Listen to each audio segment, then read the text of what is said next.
When you took office, switching gears here a little bit, you laid out a quite ambitious climate agenda for your state, including that Maryland will generate 100% of its electricity from clean energy by 2035.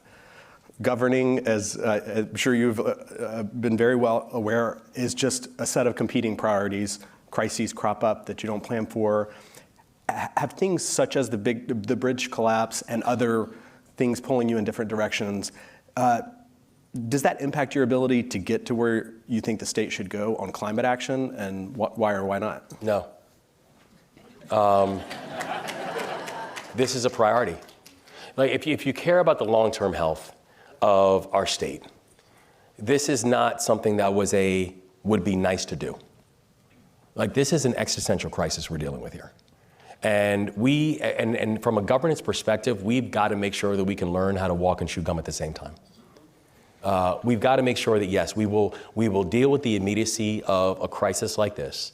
And, you know, we laid out 4 very clear directives when we said we've got to bring comfort and support to the families, we've got to make sure we get the channels reopened, we've got to make sure we're taking care of those who have been directly impacted, and we've got to make sure we get the bridge rebuilt. We are going to do all 4 of those things, and we're not going to compromise from that. But at the same time, things like having an aggressive climate plan is not going to fall to a wayside. Because if you care about the long-term future, and not just the long-term future, but also the long-term economic future of our state, this is going to matter. And so the first thing that we had to do is, you know, first you got to make sure that you have the right team on board. And I'm so grateful for the, I will put the environmental and the climate change team that we have in Maryland against anyone in the country. I mean, these are hard chargers, and I love that.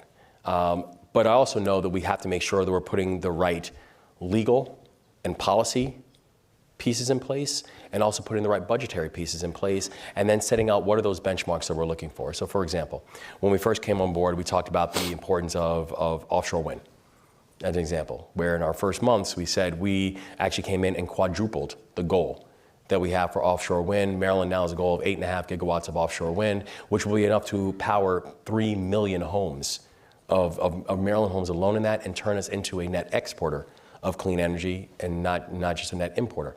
But we also meant that we had to invest in the infrastructure to make those things happen. When we talked about things like how are we moving towards a future for electric vehicles, incentivizing electric vehicles, it also meant we had to invest in the electrification of the grid.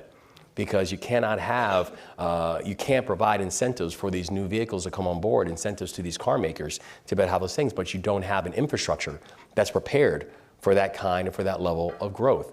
That we said we are going to invest in things like, you know, seawalls, because I love our state, but I also know our state is 70% of our state is either waterlined or waterlocked.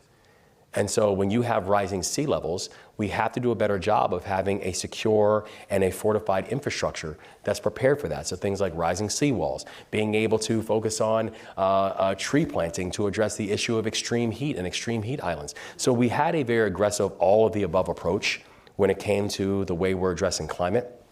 That approach is not going to change.